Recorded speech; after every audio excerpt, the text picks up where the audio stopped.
Morning. Thursday, June 19th, 2025. I'm Larissa. I've been drinking from my skull here for a little bit now. I'm almost done. Mm. Oh my gosh. So I prepared some seafood last night we had for dinner. I'm hurting.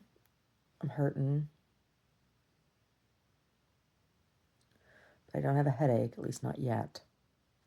So yesterday the headache kind of crept up, or last time when I had the seafood the other day. So I said I was going to try it. I was going to try it again, preparing it in my own kitchen, so I knew it was in it. Oh, Omar and I were talking about like what about nutrition and dietary medicine kind of thing, and oh, I told him I know what I really need to do, but I don't want to because it's awful. It's like awful. It's so like harsh. I need to do an elimination diet and find out what the culprit really is. Because he's like, well, how is it that seafood's anti-inflammatory? I'm like, it's not. But trying to prepare meals for both he and I that cover both, like trying to lower cholesterol for him and anti-inflammatory for me, it's harder to do with vegetarianism, right? Like stuff that you have to take out, and then the preparation, and oh, years ago, I worked as a receptionist in a naturopathic doctor's office, and they did a lot of nutritional consultation, you know, because nutrition is a big part of naturopathy, right? Like changing what you eat and the way you eat, right? Whole nutrition, um, being part of, you know,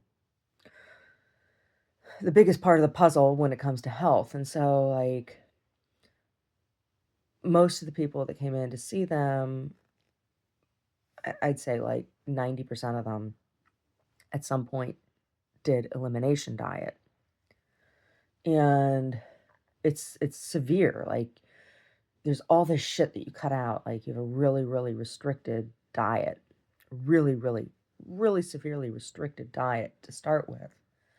And then you start adding back things back in, adding something in, taking it out, adding something in, taking it out. Does it make a difference? Blah blah blah. And it takes time. Number one, it takes time. Um, and number two, it's just like it's scary. And I told him the thing that I am most concerned, like there's big culprits, right? There's the big culprits. The big culprits for inflammation for people for food allergy is, um, of course, gluten is one of them, but it's not nearly as common as what the gluten-free people will lead you to believe. You know, medically, it's um, eggs, dairy, and citrus are big offenders. Citrus, and citrus is the one that I don't like. That's the one that I really don't. I really don't want to have a citrus sensitivity. Because it's like in I use it in everything I cook, almost, right? A little bit of lemon juice here, a little bit of lemon juice there. Yeah, yeah. I love citrus. I love it, you know? And cooking without citrus is difficult, particularly as a vegetarian. It is. And a citrus free diet, like the food sensitivities and food allergies and stuff.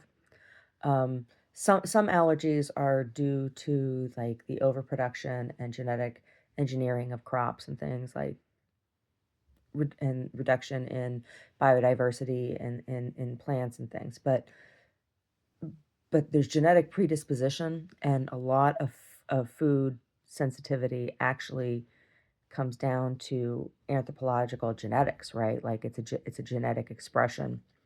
And oh, people with citrus sensitivity um, are generally prescribed, or you're left eating a very carnivorous diet. And like there are places on the planet where, because of the environment, it's about evolution of humans and where they lived and whatever. Like you look at Mongolian diet, traditional Mongolian diet, it is a lot of milk and a lot of meat. And it's not that there aren't vegetables, it's just that on a frozen tundra, vegetables you don't really come by very easily, right? Or right, fruits and vegetables. So, you know, peoples who have evolved in those areas over thousands of years, right, have developed dietary, digestive,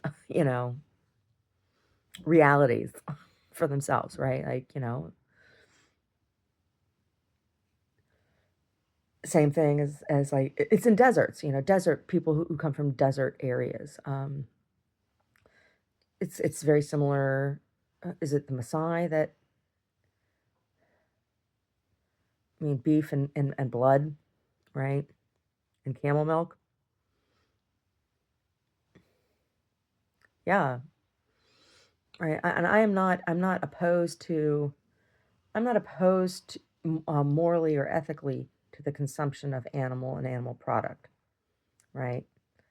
That's not what my philosophy is. I had moral and ethical objection to the way food industry treats animals and didn't want to participate in it, right?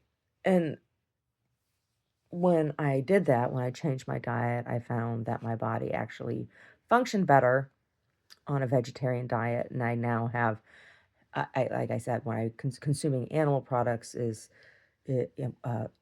animal flesh, right?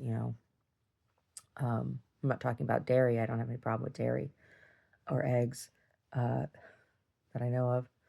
Um, but when I eat meat, seafood, anything, when I eat meat, I have increased inflammation, right? Joint pain,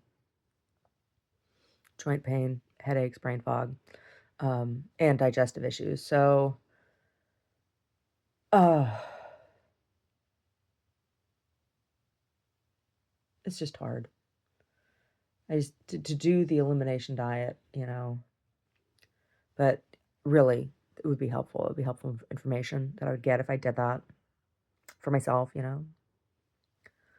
Oh, it's just like food is like my only source of any kind of pleasure in my life. It is. You know, I have this beautiful property here where we live, and because of the way things have been here, I can't even enjoy it, right?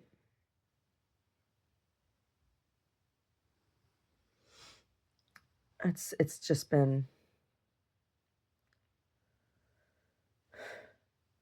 so it's like literally the only thing in my life that where I get to have any kind of pleasure regularly or consistently is through the kitchen, culinary, food. And I don't like stuff my face continuously. Um, Weight gain that I've had has come from being injured, from the attacks, and reduction in exercise and physical activity. Um, mm,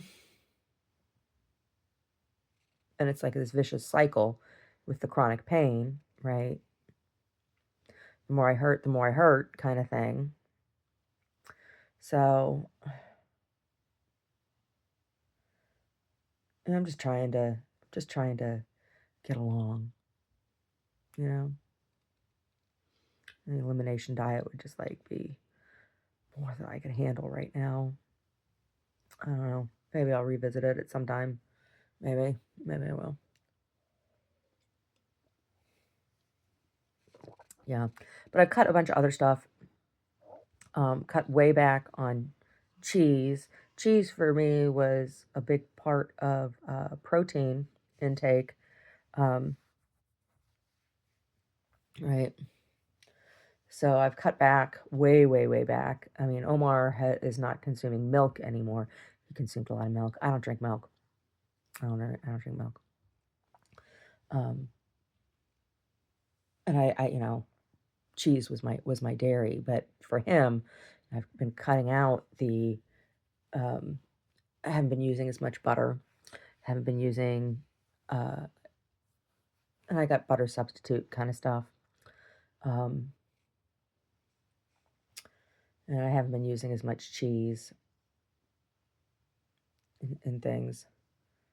And the cheese, when I do use cheese, it's hard cheeses and goat cheeses, things that are more easily digested. So, there's change. So what did I make for dinner last night? We had um, mustard greens with lots of ginger and garlic and onion and lemon and a little bit of tomato base, and stewed those down. And then I added in some shrimps. So, and then we had that with some fresh baked bread. It wasn't bread that I baked, it was bread that they baked at the grocery store. But it was a nice loaf of bread. It was a decent loaf of bread. So that's what we had. You know, mm. That's what we had for dinner last night.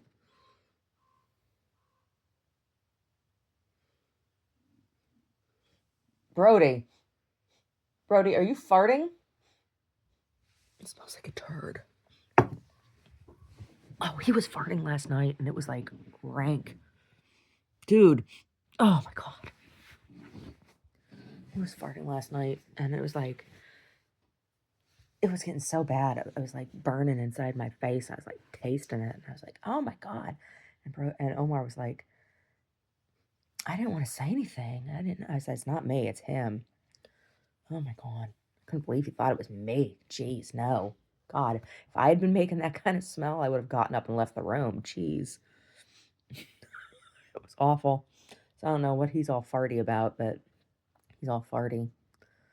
Oh, I need to get out there today and pick up dog poop. We'll see how bending over is today. How sore I am. We will see. Oh my God, Brody.